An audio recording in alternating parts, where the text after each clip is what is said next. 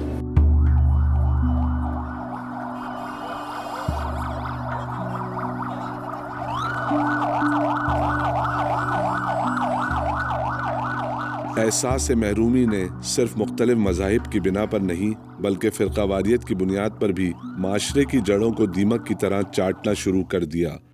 جب یہ واقعات ہوئے تھے دہشت گردی کے ہمارے ساتھ، تو ہم اس کو سمجھ نہیں پائے کہ یہ ہمارے ساتھ واقعی یہ ٹارگٹ کلنگ کے واقعات ہو رہے ہیں۔ ایک واقعہ ہوا، 2 واقعہ ہوا، 3 واقعہ ہوا، اسی طرح کچھ سال گزر گئے، اور ان سالوں میں آپ اندازہ لگا سکتے ہیں کہ جو کمیونٹی پہلے ہی مٹھی بھر کمیونٹی ہے اور ایک خاص لوکیلٹی میں رہتے ہیں، علمدار اور ہزارہ ٹاؤن میں، ان کے لیے ہر ایک کو اپنی سیکیورٹی اور اپنی حفاظت کے ان کو لالے پڑ گئے۔ مگر یہ جو ہزارہ جو بلوچستان میں اور ان کے ساتھ جو کچھ ہم نے کیا ہے، وہ تو کبھی دنیا میں، میں تو سمجھتی ہوں ان کو گیٹوز میں رکھتے ہیں، یعنی کہ ان کو بند علاقوں میں رکھتے ہیں۔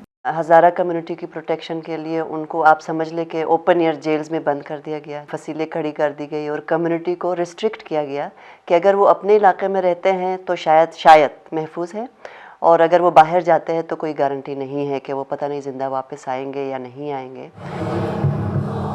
مذہبی عبادتگاہوں میں جہاں لوگ اپنے باطن کے سکون کے لیے جاتے ہیں، اپنے معاشرے کی بقا کے لیے، استحکام کے لیے دعا کرنے کے لیے جاتے ہیں، وہیں خطرات ہیں۔ وہیں اب تو ہم ایسے لگتا ہے جیسے ہر جگہ پہ ہر مذہب گولیوں کے پہرے میں ہم دعا کرتے ہیں۔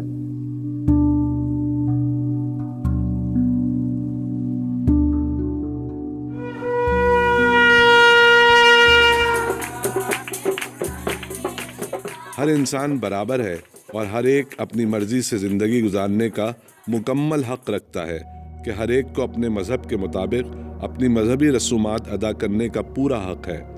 کیا ہم یہ سمجھنے میں کامیاب نہیں ہوئے یا ہمیں یہ سمجھانے کی کوشش ہی نہیں کی گئی؟ ہم اقلیت اور اکثریت میں تفریق ڈالتے رہے اور مذہب کی جبری تبدیلی کا ناسور ہمارے معاشرے کا بھیانک حصہ بن گیا۔ باوجود اس کے کہ سندھ اسمبلی نے اقلیتوں کے حقوق کے حوالے سے نئے قوانین متعارف کروائے، پھر بھی ملکی سطح پر اور خاص طور پر اندرون سندھ میں نابالغ بچوں کو زبردستی اپنا مذہب بدلنا پڑا۔ اس ضمن میں 21 نومبر 2019 کو چیئرمین سینٹ اور اسپیکر قومی اسمبلی کی کاوشوں سے مثبت تبدیلی دیکھنے کو ملی، جہاں مذہب کی جبری تبدیلی کو روکنے اور قوانین بنانے کے لیے ایک پارلیمانی کمیٹی تشکیل دی گئی۔ سول سوسائٹی اور ہم خیال افراد اس کمیٹی کی تشکیل سے نہایت پر امید ہیں۔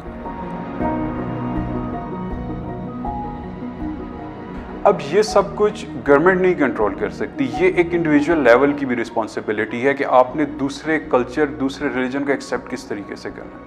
ہماری سوسائٹی میں یہ ایک بہت بڑا ایشو ہے کہ ہم اپنی سیکرڈ چیز کے علاوہ کسی اور چیز کی اس طریقے سے رسپیکٹ نہیں کرتے۔ تو میرے خیال سے ان کو پریزرو کرنے کا سب سے اچھا طریقہ یہی ہے کہ اویئرنیس تو ابھی چل رہی ہے، اسکولز لیول پہ بھی بچوں کو یہ سکھایا جائے کہ یہ بھی جو کمیونٹی ہے یہ بھی اتنی ہی پاکستانی ہے جتنے آپ ہیں، اور ان کے بھی گاڈس، ان کے بھی جو آئیڈیاز، پرسیپشنز ہیں، ان کی اتنی ہی رسپیکٹ کرنی ہے جتنی اپنے کی کرنی ہے۔